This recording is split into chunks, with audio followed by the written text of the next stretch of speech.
இங்க ஒரு சின்ன பையன் அங்க நிக்கிற காருங்களா வாஷ் பண்ணிட்டு இருக்கான். வாஷ்லாம் பண்ணி முடிச்சோன்னே இவனோட வீட்டுக்கு போலாமேன்னு போறான். இவனோட வீடு ரொம்ப சின்ன வீடு தான். இந்த வீட்டுல இவன் மட்டும் தான் இருக்கான். ஏன்னா இவனுக்கு அம்மா அப்பா யாருமே இல்ல. இவன் பார்ட் டைமா வேலை பார்த்துட்டு அப்படியே ஸ்கூலுக்கும் போய் படிச்சுட்டு லைஃப ரன் பண்ணிட்டு வரான். ஸ்கூலுக்கு போறதுக்கு முன்னாடி ரயில்வே ஸ்டேஷன் போய் புக்கு விக்கலான்னு போறான். இவனோட இன்னொரு ஃப்ரெண்டையும் மீட் பண்றான். அவன் இந்த ஏரியால பலூன் விக்கிறான். ட்ரெயின்ல இருக்க அந்த மக்கள்லாம் அந்த புக்கை வாங்குறதுக்காண்டி அந்த புக்கோட டீடைல்ஸ் சொல்லிட்டு இருக்கான். இன்னொரு பக்கம் இந்த பையன் பலூன் வித்துட்டு இருக்கான்.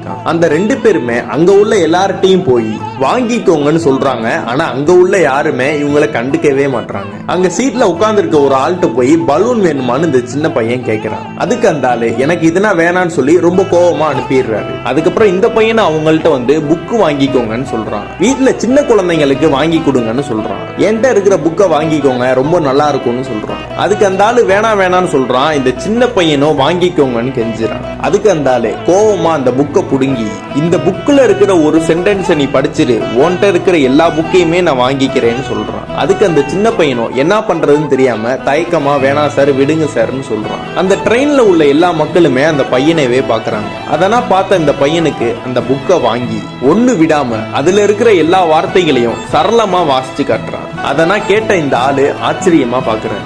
அந்த பலூன் வித்த அந்த பையன் வந்து நமக்கு ஸ்கூலுக்கு டைம் ஆச்சு வாடா போலான்னு கூட்டிட்டு போறான். ஒருத்தவன்ட்ட இருக்கிற அந்த ட்ரெஸ்ஸையும் அவன்கிட்ட இருக்கிற அந்த ஸ்டேட்டஸையும் வச்சு ஜட்ஜ் பண்ணாதீங்க.